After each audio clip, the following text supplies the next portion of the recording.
겠습니다. 마라나타. 어, 송은총 형제입니다. 처음에는 이 마라나타라는 인사가 다소 어색했는데요. 시간이 지날수록 이 인사를 할 때마다 저희들의 소망이 무엇인지 생각해 보게 되는 것 같아서 참 이 인사가 너무 좋은 것 같습니다. 제가 기린로에 온 지도 이제 벌써 1년 4개월이 되었는데요.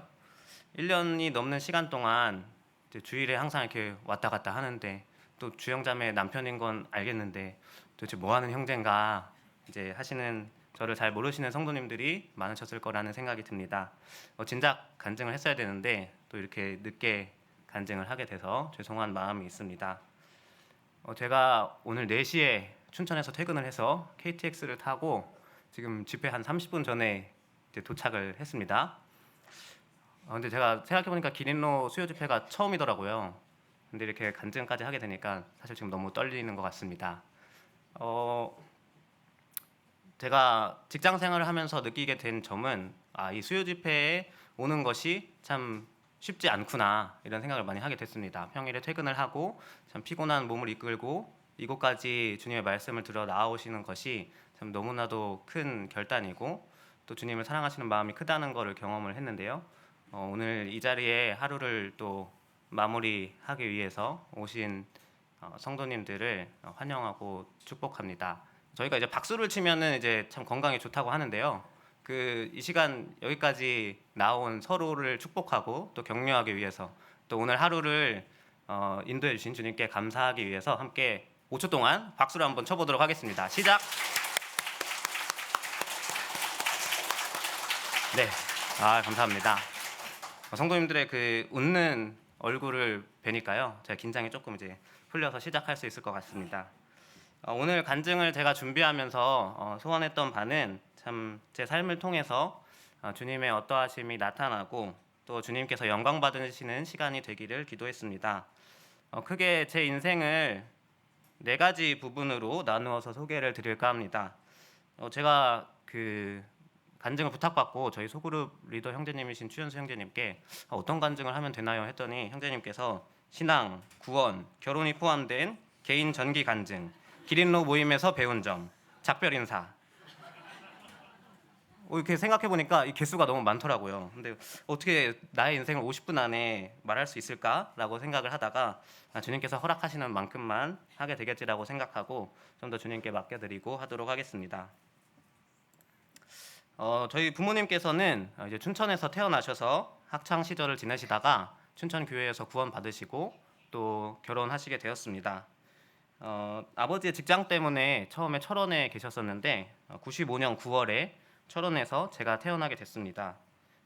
참 어렸을 때 귀여웠죠? 제 이름은 은총인데요.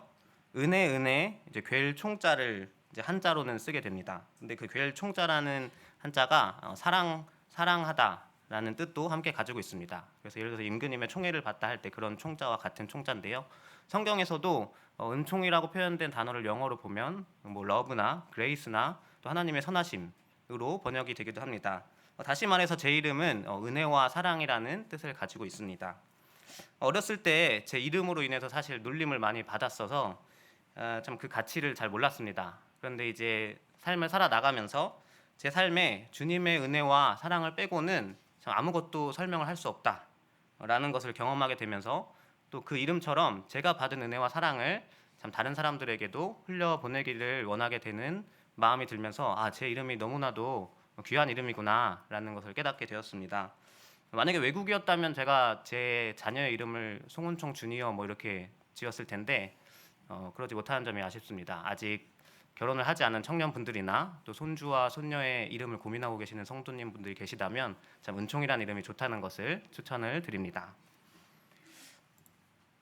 제가 이제 3살 때 다시 춘천으로 이사를 오게 되었습니다. 그리고 춘천에서 어린 시절을 보내게 되었는데요.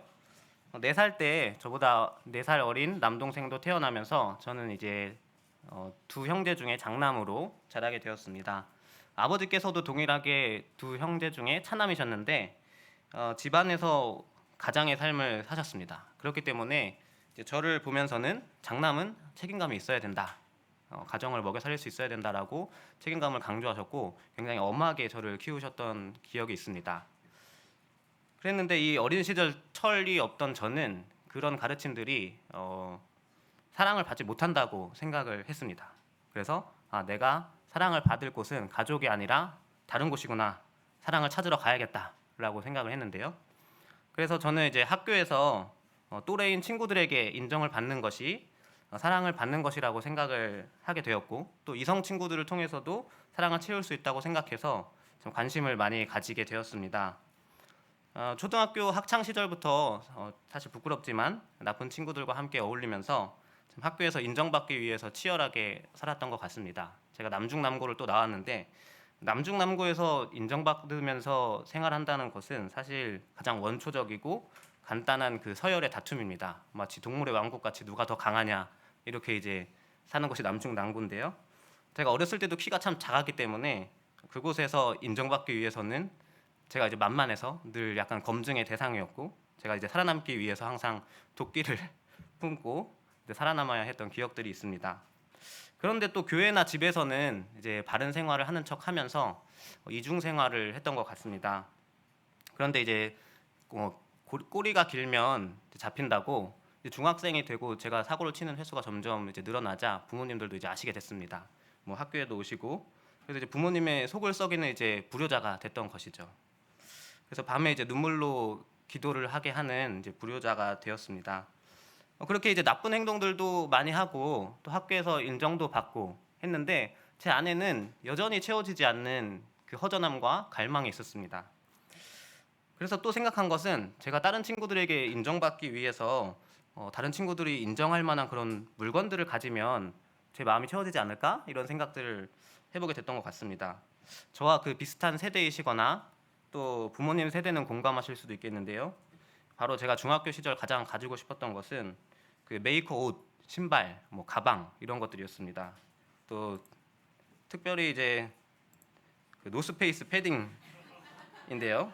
그 국민 교복이던 시절도 있지만 그 저의 초등학교, 중학교 시절에는 그 반에서 몇 명만 입을 수 있는 아주 고가의 패딩이었습니다. 그렇기 때문에 이걸 입는다 이러면 이제 인정받을 수 있는 것이죠.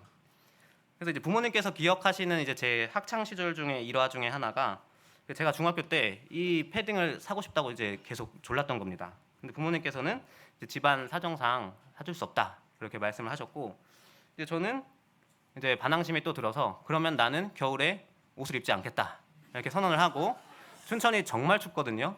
겨울에 영하 20도 밑으로 떨어지는데 저는 딱 교복에 마이만 입고 그 한겨울 내내 다니면서 이제 시위를 했다고 합니다. 그렇게 이제 자식을 이기는 부모가 없다고 부모님께서는 그 어려운 가정 상황에서도 그래 그러면은 이 정도 금액에서 너가 사봐라. 근데 패딩을 사는 게 어떻겠냐라고 하셨지만 저는 꼭 반드시 노스페이스 브랜드 패딩을 샀어야 했습니다. 하지만 돈이 모자랐기 때문에 제가 선택한 것은 노스페이스 패딩 조끼였습니다. 이게 팔을 잘라내고 나면 가격이 한 10만 원 정도 줄어들어서 살 수 있더라고요. 그래서 저는 이 패딩 조끼를 꿋꿋이 입고 겨울을 지냈다고 합니다. 지금 와서는 사실 이렇게 그냥 웃으면서 말하지만 그 부모님께서 제 학창 시절의 일화 중에 기억하신다는 것은 참으로 이제 마음이 아팠던 기억 중에 하나였을 것이라고 생각이 듭니다. 정말 불효자였죠? 사실 여기서 하지 못하는 이야기들이 훨씬 더 많습니다. 그럼에도 이런 저도 주님의 은혜와 참 사랑을 입고 구원받고 또 주님의 자녀가 되었습니다. 혹시 학생들을 자녀로 두시거나 또 자녀로 속상해하고 계시는 성도님들이 계시다면 저 같은 사람도 하나님께서는 사랑하셔서 주님의 때에 또 구원받게 하시고 또 다시 돌아올 수 있었다는 것에 조금이나마 위로받으셨으면 좋겠습니다. 이런 채워지지 않는 갈망을 가졌던 제가 어떻게 구원을 받을 수 있었을까요? 사실 제 삶과 별개로 저는 이제 제 다른 믿음의 2세들과 마찬가지로 방학마다 캠프에 참여했습니다. 주일학교 때는 어린이 캠프에, 학생 때는 학생 캠프에 참여했는데요. 물론 이유는 말씀을 듣기 위해서라기보다는 또래들과 노는 것이 재밌어서였기 때문이지만 또 어렸을 때부터 복음을 들어왔고 또 내용을 알고 믿었기 때문에 그래 나 구원 받았지 라고 생각했다가 다시 제 삶에 돌아와서 제가 그 학교에서 이중생활을 하는 것을 제 스스로 보면 난 절대 구원 받았을 리 없어 이런 생각을 하면서 왔다 갔다 했던 것 같습니다. 이제 그러다가 중학교 3학년을 올라가던 해에 교회에서 한 형제님과 이제 복음 상담을 하게 되었습니다. 그리고 갈라디아서 2장 20절을 함께 공부하게 되었습니다. 구원받고 하나님의 자녀가 된다는 것은 이제 단지 복음을 알고 믿고 지옥 갈 형벌에서 벗어나는 것뿐만이 아니라 그리스도와 함께 십자가에 못 박혔고 이제는 내 안에 주인 되시는 그리스도와 그리스도께서 사시는 삶을 사는 것이구나라고 묵상하게 되면서 2009년 12월 6일에 침례에 순종하게 되었습니다. 이렇게 침례에 순종을 하고 제 마음에는 이제 선한 양심이 생기게 되었는데요. 그래서 이제는 더 이상 이런 삶을 살 수 없다. 이제 이건 내가 극복해야겠다라고 생각을 했지만 제 나름의 노력과 달리 이 학창 시절에서 학교 생활에서 벗어나는 것은 쉽지 않았습니다. 그래도 이제 전과 다른 점이 있다면 제 마음에서는 그래도 이건 진짜 아니지 않나라는 이제 양심이 살아났다는 것이고, 그렇지만 하나님과 그 교제를 통해서 인격적인 만남은 경험하지 못했던 시기였던 것 같습니다. 그렇게 오히려 더 애매한 이제 이중 생활을 하고 있던 제가 이제 고등학교 2학년 때 2012년 겨울 방학이었는데요. 그 DBC 학생 캠프에 참여하게 되었습니다. 중학생 때부터 다녔던 캠프이고 가면 이제 제 또래들은 다 아는 친구들이었는데 제가 다른 점이 딱 한 가지 있다면 바로 방학 때 고등학생이었기 때문에 보충 수업과 자율학습을 빠지고 캠프에 가야 한다는 것이었습니다. 그래서 그때 처음으로 내가 어떤 것을 포기하면서 캠프를 가게 되면서 이렇게 기도를 처음으로 했던 것 같습니다. 주님, 제가 이렇게 무언가를 포기하고 가는데 뭐 말씀해 주세요 이런 것도 아니고 그냥 뭔가를 더 얻게 해주세요. 제가 포기하고 가잖아요. 이렇게 기도를 막연하게 하고 갔었는데요. 캠프에서는 그 또래들과 그룹 교제를 하는 시간이 있었습니다. 당시 그 제 옆에는 처음 보는 한 자매가 앉아 있었는데요. 저와 동갑인 자매가 있었는데 그 자매는 당시에 이제 구원받은 지 한 6개월 정도 된 자매였습니다. 한 명씩 돌아가면서 이제 교제를 나누는데 그 자매가 나누는 그 자매의 삶 속에서 말씀을 통해 주님의 음성을 듣고 또 그 주님의 음성에 순종하고 그랬을 때 하나님을 경험하고 그런 정말 살아있는 간증을 하는 것이 느껴졌습니다. 한마디로 하면 저 자매는 진짜 그리스도인이구나 라는 것을 느낄 수가 있었습니다. 그때부터 제 마음에는 아주 불편한 이제 마음이 생겼습니다. 그 마음은 바로 내가 침례받은 지 더 오래됐는데 나는 한 4년 됐는데 어떻게 저 자매는 왜 나랑 이렇게 다르지? 라는 마음이 들었는데요. 이제 그러던 중 이제 캠프 시간 중에 찬양 시간이 되었습니다. 성도님들도 잘 아시는 찬양일 텐데요. 바로 내가 주인 삼은이라는 찬양입니다. 가사가 보시면 내가 주인 삼은 모든 것 내려놓고 내 주 대신 주 앞에 나가 내가 사랑했던 모든 것 내려놓고 주님만 사랑해, 이런 가사였습니다. 사실 어렸을 때부터 이 찬양은 수백 번 이제 불러왔던 찬양이고 이 찬양을 부르고 있는데 문득 주님께서 그런 생각을 주셨습니다. 찬양의 가사처럼 내가 늘 살 순 없지만 적어도 찬양을 부르고 있을 때만큼은 그런 삶을 살기를 원해야 하지 않나? 그런데 제가 침례받을 때 갈라디아서 2장 20절을 통해서 주님을 주인으로 모신 삶을 산다고 순종하고 침례를 받았는데 그런 삶을 늘 살진 못한다고 할지라도 이 비슷한 고백을 하고 있는 이 찬양을 부를 때만큼은 내가 정말 진심으로 찬양을 드린 적이 있나? 라는 생각이었습니다. 그 순간 정말 제 마음속에 깊숙한 곳을 보게 해주셨는데요. 제 마음속에 정말 진실한 마음은 그렇게 살고 싶지 않다라는 것이었습니다. 제 마음속에 숨어있던 이제 진심을 마주하게 되자 저는 큰 충격에 빠지게 되었고 아무 가사도 입 밖으로 내지 못한 채 그 찬양 시간 내내 눈물을 흘리게 되었습니다. 내가 이런 마음을 가지고 있었기 때문에 그 이중 생활을 정리하지 못하고 그냥 생각만 하고 있었던 거구나. 내가 주님을 주인으로 모시고 산다고 했지만 참 나란 존재는 그 주님을 주인으로 모시고 싶어 하는 그 마음조차 가질 수 없는 완악한 죄인이구나.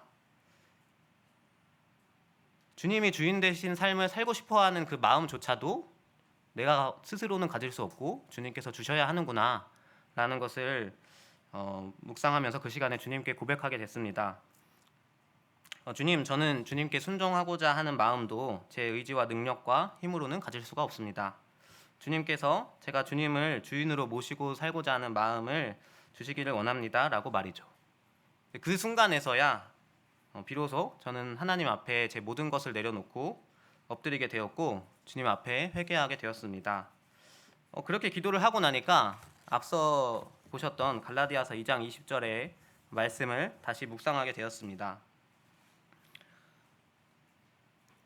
이제 정말로 내 안에 그리스도께서 사시는 것이구나. 나는 내 스스로 아무것도 할 수 없지만 참 주님이 내 마음까지도 온전히 주장하시는 거구나 라면서 제 마음속에 참된 평화와 기쁨이 찾아오게 되었습니다. 주님께서 그 마음을 이제 주시자 저는 이제 180도 달라진 삶을 살 수가 있었습니다. 그동안 제가 중요하게 여겼던 앞서 말씀드렸던 가치들이 이제 더 이상 저에게 중요하지 않게 되었습니다. 캠프가 끝나고 이제 돌아가자 저는 이제 전처럼 살 수가 없었습니다. 그래서 갑자기 제 핸드폰에 있던 그 좋지 않았던 친구들의 번호를 다 지우고 친구들이 전화를 오니까 나는 이제 너희와 더 이상 함께 할 수 없을 것 같아 라고 이제 말하고 갑자기 그 기쁨이 이제 너무나도 커가지고 교회 학생들을 이제 모이라고 해놓고 내가 원래 이렇게 망난이었는데 내가 주님을 만나고 진짜 주님과 교제하고 주님을 경험하니까 이게 가짜였다는 걸 알게 됐어. 주님을 경험하는 것은 너무나도 기쁘고 놀라운 일이야. 막 이렇게 혼자 신나서 막 간증을 했습니다. 그랬더니 이제 그 당시 학생들이 뭐야 왜 저래 갑자기 이제 이랬던 기억들이 있는데요. 그렇게 그때부터 주님의 말씀을 보고 또 주님의 음성을 듣고 순종했을 때 주님을 경험하고 주님의 어떠하심을 알아가는 삶의 즐거움을 하루하루 조금씩 깨달으면서 남은 학창 시절을 지내게 되었습니다. 가장 예민하다고 하는 그 고3 때도 성경 일독도 하고 또 내 인생은 주님 것인데 내가 걱정할 게 뭐가 있어 이러면서 1년을 행복하게 보냈던 기억이 있습니다. 그래서 제가 이때 주님을 경험하면서 또 찬양의 중요성, 또 또래들과의 교제의 중요성을 깨닫게 되고 청년 때 이런 사역들을 많이 하게 된 것 같습니다. 이제 학창 시절이 끝났는데요. 제 나름의 인생에 이제 암흑기였던 이제 학창 시절을 지나서 수능을 보고 이제 대학에 갈 시기가 되었습니다. 이제 고3을 졸업하면서 들었던 생각 중에 하나는 정말 내가 이렇게 이중생활까지 하면서 참 살았던 나를 내 자신이 볼 때도 내가 너무 약간 가증스러운데 나 같은 죄인을 하나님께서는 참 그 하나님의 때까지 정말 오래오래 길이 참으시고 사랑해 주셨구나 라는 것이었습니다. 그래서 이제 진로를 생각할 때 참 이것을 좀 더 일찍 깨달았다면 내가 세상에서 방황하지 않고 주님을 경험하는 그 놀라운 기쁨들을 더 오래 누렸을 텐데 이런 안타까운 마음이 들었고 그럼 학생들도 나와 같은 실수를 하지 않았으면 좋겠다라는 이제 그런 마음들에 사실 선생님이 되고 싶었는데요. 근데 그것은 또 교회 내에서 교회학교 교사로도 섬길 수 있었기 때문에 저는 교회에서 학생부를 섬기게 되고 대학교는 서울에 있는 대학교에 가서 환경공학을 이제 공부하게 되면서 유학 생활을 시작했습니다. 성인이 되고 20대를 맞이하면서 이제 앞서 말씀드린 대로 정말 저는 큰 은혜와 사랑을 이제 받은 자인데 어떻게 살아가는 것이 하나님께서 기뻐하시는 삶을 사는 것일까? 그것을 고민하고 또 기도했을 때 하나님께서 저에게 말씀해 주신 것은 크게 두 가지였습니다. 첫 번째는 바로 산당을 제거하라는 것이었습니다. 성경을 읽다가 20살 때였는데요. 북이스라엘과 남유다의 그 수많은 왕들을 이제 보면서 그마저도 몇 없는 선한 왕들 중에서도 그 남유다의 몇 선한 왕들을 평가하는 말씀 중에 여기 앞서 보이는 두 말씀처럼 마음은 온전하였지만 산당은 제하지 않았다. 그런 표현들이 제 마음에 굉장히 찝찝하게 남았습니다. 우상들은 제거했지만 산당을 제거하지 못해서 참 하나님의 백성들이 성전에서 온전히 하나님께 예배드리지 못하는 그런 모습들이 마치 제가 학창 시절에 이중 생활을 하면서 가장 깊숙한 제 마음속에는 악한 것들이 있었던 제 모습과도 너무나도 닮았다는 생각이 들었습니다. 그런데 요시야 왕의 인생 이야기를 읽던 중에 역대하 34장 3절에 보면 8살에 왕이 되었는데 8년에 왕이 된 지 8년에 하나님을 비로소 찾고 또 제 12년에 예루살렘을 비로소 정결하게 해서 산당들과 우상들을 제거했다는 표현이 있었습니다. 8살에 왕이 되고 8살에 하나님을 찾았으니까 16살에 이제 하나님을 만난 것이고, 제 12년에 산당 제거하는 작업을 시작했으니까 20살 때부터 그 산당 제거하는 작업을 시작한 것이죠. 바로 저와 같은 나이대였던 것이었습니다.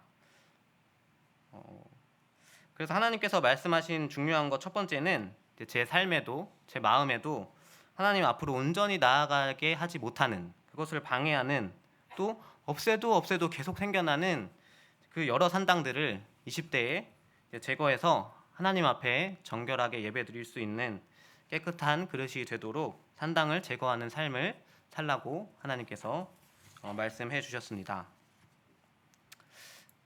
두 번째는 누가복음 10장을 통해서 말씀하신 진정한 이웃의 삶이었습니다. 성도님들도 다 아시는 예수님께서 말씀하신 비유인데요. 한 사람이 강도 만나서 쓰러져 있을 때 제사장이든 레위인이든 그것을 도와야 한다는 사실은 알고 있었지만 그저 피해서 지나가게 됩니다. 그리고 사마리아인이 그를 불쌍히 여겨서 도와주게 되는데요. 본문 마지막에 율법 교사에게 예수님께서 질문하십니다. 누가 사마리아인의 이웃이냐? 라고 하셨을 때, 그러자 그가 자비를 베푼 자입니다 라고 대답하고, 예수님께서는 가서 너도 이와 같이 하라 라고 하셨습니다. 영어로는 go and do likewise 라고 하셨습니다. 이 말씀은 10년이 지난 지금까지도 제 핸드폰 배경화면인데요. 하나님께서 말씀하셔서 너가 알고 있는 그대로 가서 행하라고 하십니다. 말씀에 순종해서 사는 삶이 진짜 하나님께서 기뻐하시는 자비를 베푼 이웃의 삶이라고 하셨습니다. 그래서 정말 삶의 작은 순간에도 주님의 뜻을 구하고 말씀을 보고 또 그것에 그대로 순종해 보기를 원했습니다. 그런 삶은 아까 정말 행복했다고 제가 표현을 했지만 사실 성도님들보다 더 완악한 마음을 저는 가지고 있는 사람이기 때문에 저에게는 또 제 자신이 깎여 나가는 고통의 시간이기도 했습니다. 왜냐하면 제 마음속에는 여전히 제 마음대로 하고 싶어 하는 그런 마음들이 계속 고개를 들고 일어나서, 그럴 때마다 그런 마음들과 또 우상들이 제 산당이 되고, 또 그때 다시 하나님께서 말씀으로 말씀하시고 그 앞에 엎드려지고, 또 그러면 하나님께 순종하는 마음을 주시고 또 하나님을 경험하게 되고 기뻐하게 되고, 정말 이렇게 하루는 기뻤다가 하루는 또 슬펐다가 이렇게 참 왔다 갔다 하는 삶을 많이 살았던 기억이 있습니다. 빌립보서 3장에는 저희가 얼마 전에 강단 말씀을 통해서도 들으셨던 것처럼 사도 바울 형제님의 고백이 있습니다. 모든 것을 해로 여기는 이유는 그리스도를 예수를 아는 지식이 가장 고상하기 때문이고, 또 배설물로 여김은 그를 위해서 모든 것을 잃고 배설물로 여김은 그리스도를 얻는 것이구나. 주님을 위해서라면 내가 중요하게 여기는 것들은 정말 배설물과 같은 것들이구나. 다 필요 없는 거구나 라는 생각을 그 당시에 하게 됐는데요. 그리고 또 누가복음 9장 3절에서 예수님께서 제자들에게 복음을 전하라고 보내시면서 아무것도 가지지 말고 돈이나 두 벌 옷을 가지지 말라고 하신 말씀을 보면서, 그렇지, 이 땅에서 제자의 삶은 참 무언가를 쌓아가는 삶이 아니지, 더 이상 내게는 옷도 가방도 다 필요 없다. 학창 시절에 제가 그렇게 중요하게 여기고 부모님과 시위를 하면서 얻어냈던 그런 것들이, 또 그런 가치관들이 아무것도 아니구나라는 것을 깨닫게 하시고 주님께서 저를 변화시켜 주셨습니다. 그때부터 그래서 정말 제 자신을 위해서 돈을 쓰기보다는, 이제 제가 그때 학생부를 하고 있었는데 학생들에게 돈을 다 쓰기 시작했는데요. 제가 이제 서울에서 금요일마다 학교가 끝나면 내려오고, 토요일에는 보통 학생들과 이제 같이 시간을 보내고 교제하다가 일요일에 예배드리고 밤에 이제 서울에 올라가는 삶을 반복했는데, 이제 토요일에 학생들과 시간을 보내면서 또 아이들을 먹여야 되는데 돈이 이제 학생이니까 얼마 없는 겁니다. 그래서 이 돈까지 다 쓰면은 내일 올라갈 교통비가 없는데, 이런 고민을 하다가 마태복음 6장 말씀에 너희는 먼저 그의 나라와 의를 구하면 모든 것을 더하신다. 내일 일을 위해서 염려하지 마라. 이런 말씀을 보여주시니까 그렇죠, 제가 그 말씀에 순종해야죠 라고 하고 돈을 기쁘게 그냥 다 써버렸을 때, 갑자기 이제 이상한 데서 돈이 생겨서 주님께서 채워주신다거나, 이제 신발을 운동화를 신고 있는데 신발이 다 떨어져가지고 신발을 사야 될 것 같은데, 이렇게 생각을 하고 이제 기도를 하면 갑자기 누가 이제 선물을 줬는데 그게 막 신발이고 또 가방이 필요한데 이러면 가방을 주시고 이런 경험들을 이제 하게 됐습니다. 그래서 항상 한창 그때 이제 제 동생은 그런 옷과 그런 것에 관심이 많을 때인데 저를 보면서 아니 도대체 형은 다 어디서 그게 나는 거야? 훔쳐오는 거야? 이제 이랬던 기억들이 있는데요.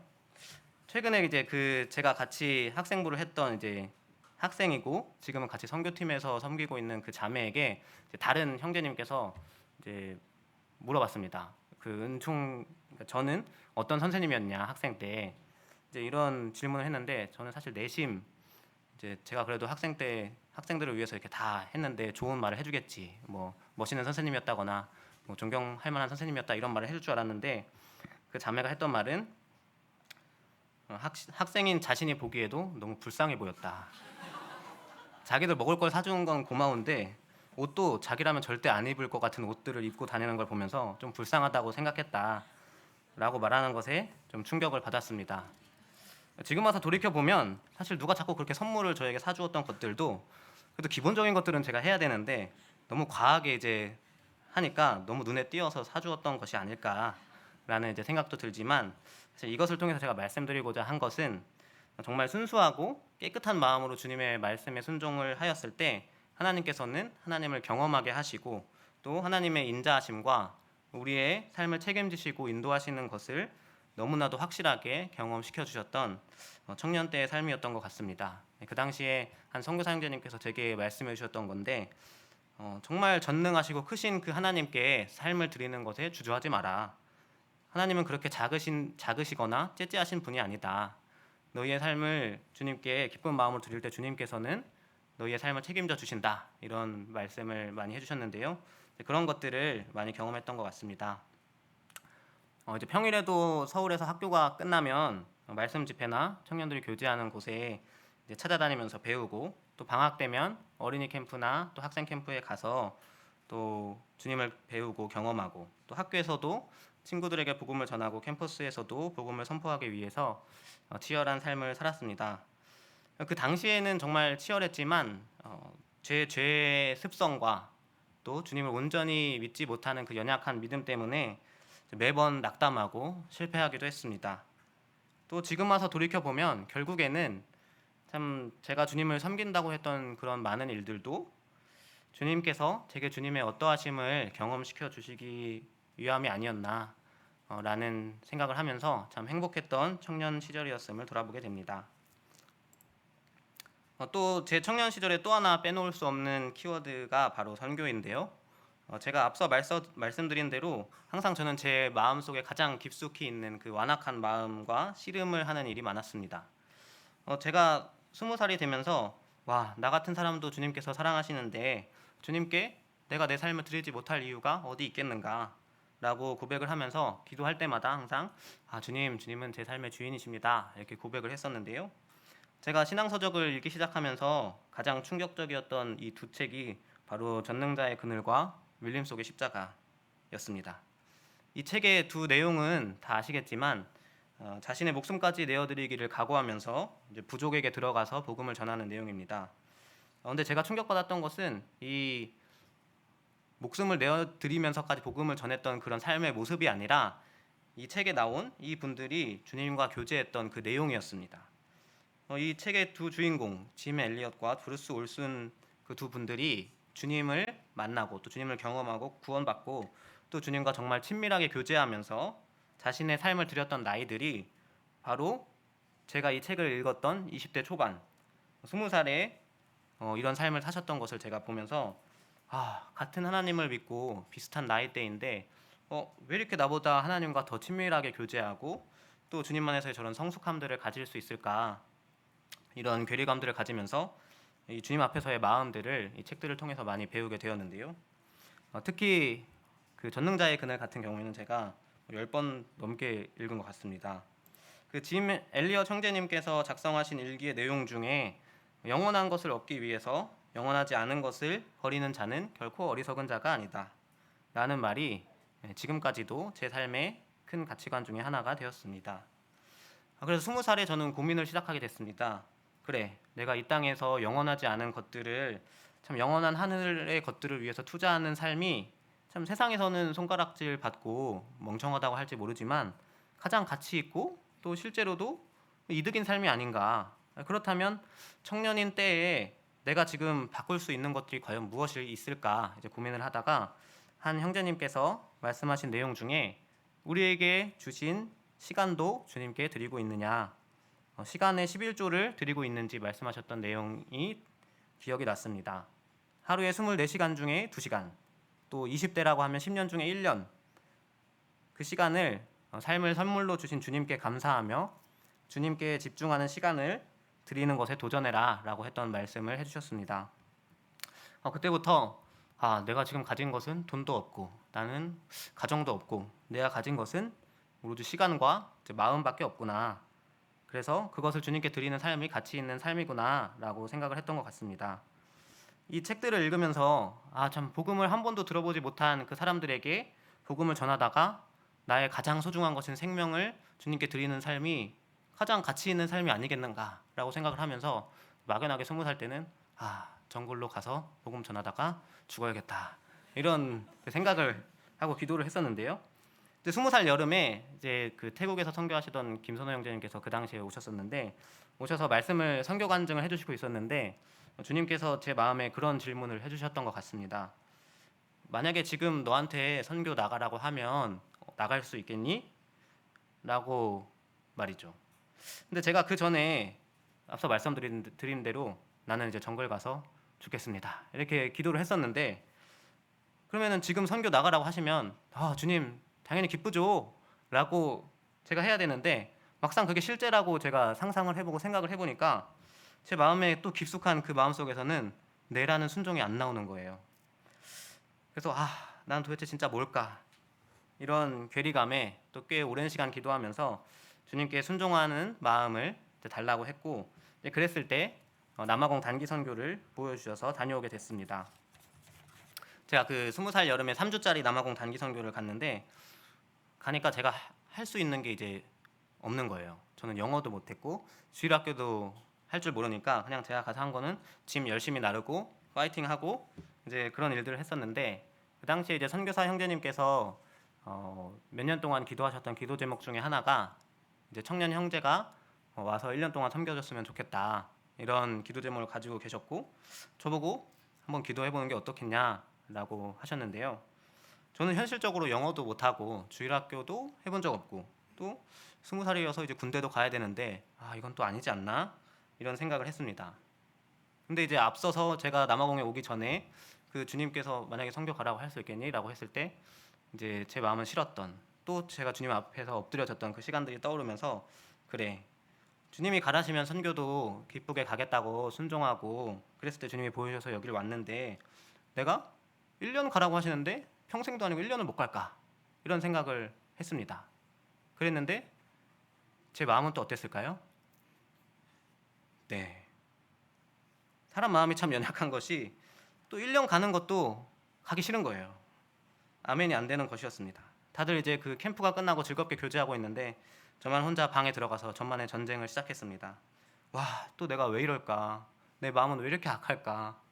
이제 이런 기도를 하면서 그때 이제 예레미야 말씀을 큐티를 하고 있었는데요. 예레미야 1장 6절에서 8절 말씀을 보면서 이 고백이 마치 제 고백과 같았습니다. 저는 어려서 그리고 또 영어도 할 줄 몰라서 말할 줄 모릅니다. 그런데 하나님께서는 너는 어린 아이라고 하지 말고 너를 누구에게 보내든지 가고 명령하든지 너는 그대로 말해라. 그리고 두려워하지 말라. 이런 말씀을 보여주시면서 제가 그냥 이 말씀 앞에 순종할 수밖에 없었습니다. 사실 저는 하나님께서 어떤 것을 말씀하시거나 어떤 일을 보여주셨을 때 가장 그것을 크게 가로막는 것이 그 전까지는 제 이제 그 완악한 마음이었습니다.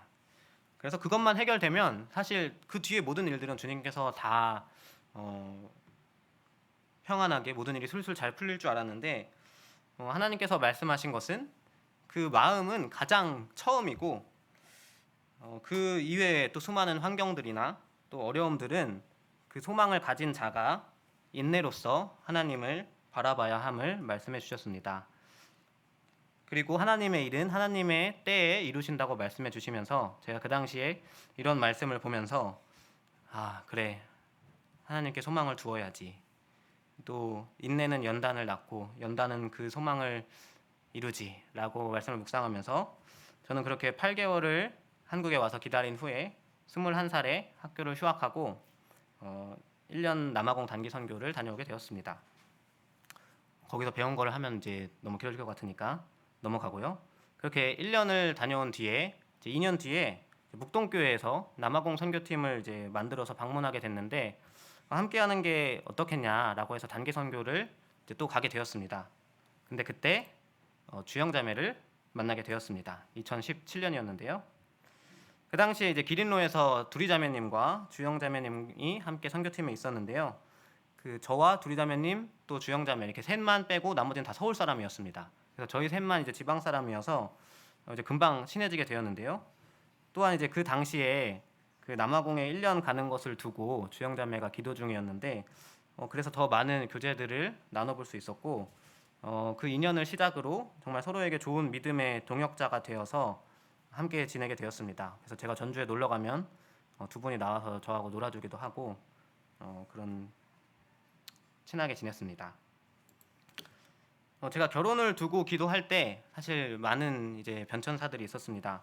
뭐 어떤 형제님께서는 일찍부터 기도하라고 하시기도 하고 또 구체적으로 기도 제목을 많이 두고 기도하라고 하시기도 하고 저도 이렇게도 기도했다가 또 저렇게도 기도했다가 하다가 대학을 이제 졸업할 때쯤이 됐을 때에는 주님 앞에서 내 자신을 봤을 때 참 누가 봐도 나랑 결혼하고 싶지는 않을 것 같다. 무엇 하나 괜찮은 게 없는 난데 내가 원하는 기도 제목이 있을 수 있겠나 이렇게 생각을 하면서 제가 먼저 주님께서 보시기에 기뻐하시는 그 형제가 되어야지 결혼을 할 수 있겠구나라는 생각을 했는데요.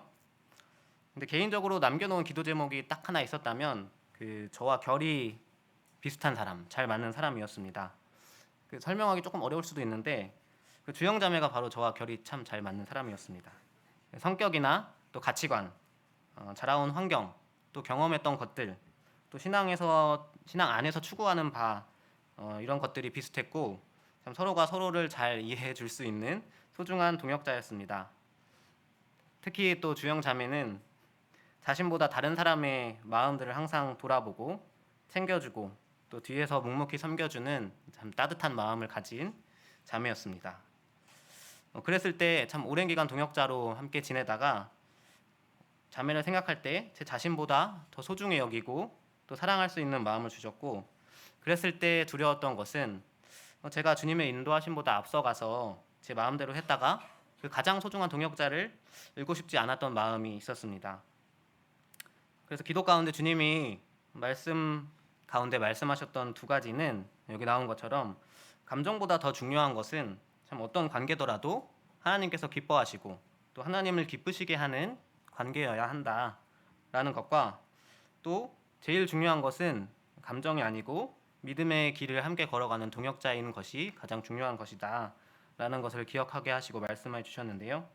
그래서 이제 카페에서 이런 것들을 나누면서 제가 묵상 노트에 썼었는데 이제 막 덜덜덜덜덜 떨면서 이제 교제했던 기억이 있습니다. 그렇게 이제 장로 형제님께 말씀드리고 이제 교제를 시작하게 되었습니다.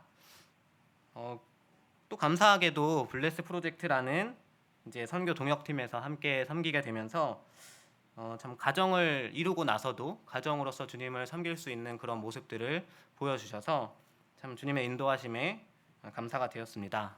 지금도 그 블레스 프로젝트에서는 기린로에서는 최누리 자매님, 또 저 주영 자매, 또 이세은 자매님, 또 지금은 기린로가 아니지만 서두리 자매님도 함께 섬기고 있습니다. 제가 교제할 때부터 결혼한 지금까지 하나님께서 가장 많이 말씀하신 것은 바로 사랑입니다. 당연히 에베소서 말씀에 나온 것처럼 남편들은 아내 사랑하기를 그리스도께서 교회를 사랑하신 것 같이 또 교회를 위해서 자신을 주심같이 해야 함을 저희들은 알고 있는데요.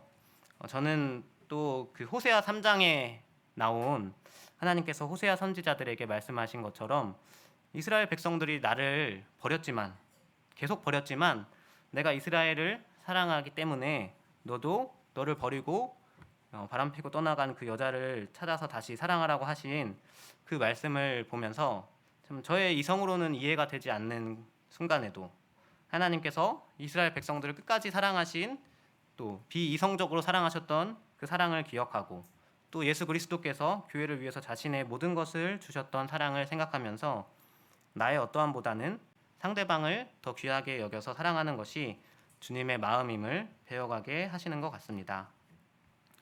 제가 청년부에서 사실 결혼 간증을 한 번 했었는데요. 그때도 PPT를 사용했는데, 그때 그 간증이 끝나고 소그룹 시간에 또 추현수 형제님께서, 아니 결혼 간증을 하는데 교제 때 찍은 사진들을 그래도 몇 장 보여줘야지 성도님들이 심심하지 않으신다 라고 했던 기억이 갑자기 준비하는데 나더라고요. 그래서 사진을 몇 장 가져왔습니다. 교제할 때 찍은 사진들고 결혼 사진도 있는데요. 그 교제 시작 당시에 이제 저희는 둘 다 공무원 시험을 준비하고 있는 취준생이었습니다. 그래서 저는 청년 때 계속 이제 서울에서 학교를 다녔고, 또 남아공도 다녀왔고, 군대도 다녀오면서 계속 나그네 생활을 하고 있었기 때문에 이제 취업하고 나서는 고향인 춘천에 돌아가서 참 주님을 섬기고 싶은 기도 제목이 있어서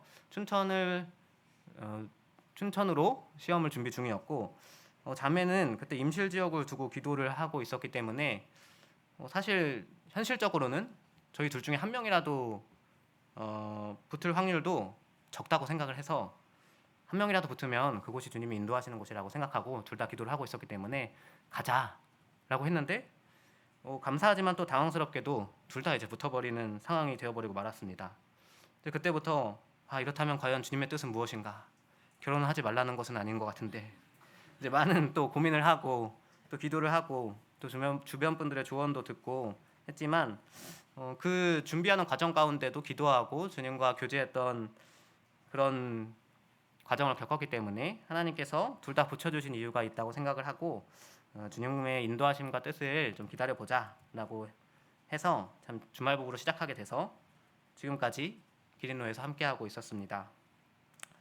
지금까지 사실 제 삶에서는 앞서 말씀드린 대로 어떤 하나님께서 어떤 일들을 보여주시고, 제 마음이 먼저 하나님 앞에 기쁨으로 순종하게 하시고, 또 그 다음에 여러 가지 남은 것들을 주님의 때에 주님의 방법으로 이루어 주시는 것들을 항상 경험을 했고, 그 과정 가운데는 주님을 온전히 신뢰하고 또 인내하는 것들을 항상 말씀해 주셨는데요.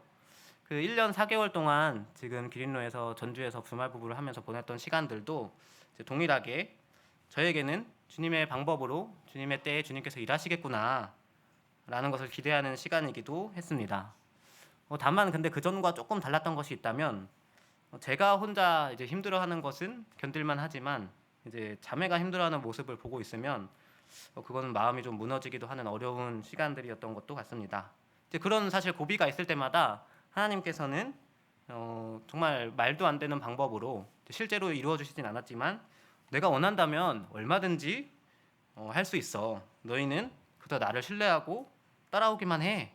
이렇게라고 항상 말씀을 해주셨습니다. 예를 들어서 주영자매에 갑자기 모르는 사람이 이제 연락이 와서, 이제 그 교류 트레이드를 해볼 생각이 없느냐 이렇게 연락이 와서, 와 어떻게 갑자기 이렇게 연락이 올 수 있지? 이런 걸 또 경험하기도 하고요. 제가 작년에 전주에 공무원 시험을 봤었는데, 제가 그 평소보다 아무튼 공부를 얼마 못하고 시험을 봤는데, 제가 1년 동안 준비하고 공부했을 때보다 시험 성적이 잘 나온 거예요. 그래서 이건 진짜 말이 안 된다. 주님이 전주로 가라고 하시나? 이런 생각을 했는데, 다른 지자체들은 다 떨어지고, 다른 지자체들은 다 붙을 수 있는데 전주만 붙을 수 없게 전주 컷이 엄청 높아서 또 그런 경험들을 하기도 하고, 참 다양한 경험들과 또 말씀들로 주님께서 말씀해 주시고 항상 주님을 신뢰하도록 말씀을 해주셨던 것 같습니다. 결국 저희가 생각하거나 전혀 예상하지 않았던 방법과 때에 참 자매를 휴직을 시켜주셔서 좀 주말부를 끝내고, 이제 앞서 광고 드린 대로 저희가 8월 말에 이사를 하게 됩니다. 그렇게 딱 저희가 갑자기 그것이 결정되니까 아직 그 집 계약 기간도 남았는데 집이 나가는 문제라든지 또 춘천에서 집을 구하는 문제라든지 그 수많은 해결해야 되는 문제들이 너무나도 평안하고 정말 신속하고 말도 안 되는 주님이 가장 좋은 것들로 채워주시면서 일이 진행되는 것을 보았습니다. 그래서 참 감사하게 되었는데요. 성도님들도 그 휴직했다는 소식을 들으시고 많이 걱정하시고 기도해 주시는 걸로 압니다. 문제가 있다기보다는 이제 건강 관리를 열심히 하면 될 정도라서 이제 너무 걱정은 안 해주셔도 될 것 같고요. 사실 지난 기린로에서 시간들이 참 저에게는 너무나도 개인적으로 감사가 넘치는 시간들이었습니다. 청년 때 제가 많은 교회들을 이제 경험하면서 느끼고 부러워했던 또 갈급해했던 것 중에 한 가지는 양육에 관한 것이었습니다. 또 특히 기린로 형제자매님들과 교제할 때마다 그 주님 안에서 주님을 위해서 살고자 하는 그 마음과 또 그렇게 살고 있는 삶, 또 그 가치, 그것들을 참 너무나도 잘 알고 참 그렇게 삶을 드리는 너무나도 존경할 만한 청년들이구나, 이런 것들을 많이 제가 봤는데요. 그래서 저에게 아주 좋은 기억으로 남아있던 기린로 교회에서 참 배우고 섬길 수 있다는 것에 대한 이제 기대가 있었던 것 같습니다. 그리고 그 기대보다 더 풍성히 누렸던 시간들이었던 것 같습니다.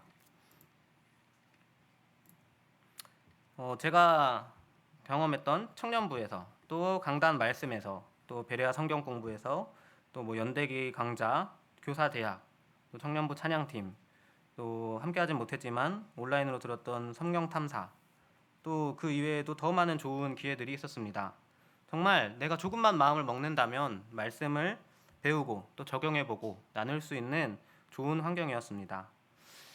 주말만 왔다 갔다 하는 것이 사실 너무 아쉬울 정도로 앞선 형제 자매님들과 또 함께했던 청년들에게 너무나도 많은 것들을 배울 수 있는 감사한 시간이었는데요. 기도하고 기대했던 것들 중에 하나는 또 성경 공부, 다시 말하면 지식적으로도 주님을 아는 것이 풍성해지는 것을 원했습니다. 앞서 말했던 많은 프로그램들을 통해서 그것들이 가능하기도 했습니다. 그러나 하나님께서 제게 지금 1년 4개월 동안 말씀해 주신 것은 그 배움들을 통해서 오히려 가장 신앙의 기초적인 것들에 대한 기쁨을 회복시켜 주셨습니다. 예배에 대한 기쁨, 또 하나님의 음성을 듣는 큐티 시간의 기쁨, 또 찬양을 드리는 것에 대한 기쁨, 또 기도하고 하나님께서 그것을 들으시고 또 하나님을 경험하는 것에 대한 기쁨, 당연히 제 삶에 있었다고 생각했던 그런 기쁨들이 어느 순간 많이 사라져 있었고, 그것을 이제 작년 교회 비전이던 처음 사랑을 회복하라는 슬로건처럼 참 하나하나 신앙생활의 정말 작은 부분부터 가장 중요한 부분들인 그런 것들을 회복시키는 너무 감사하고 행복한 시간이었습니다.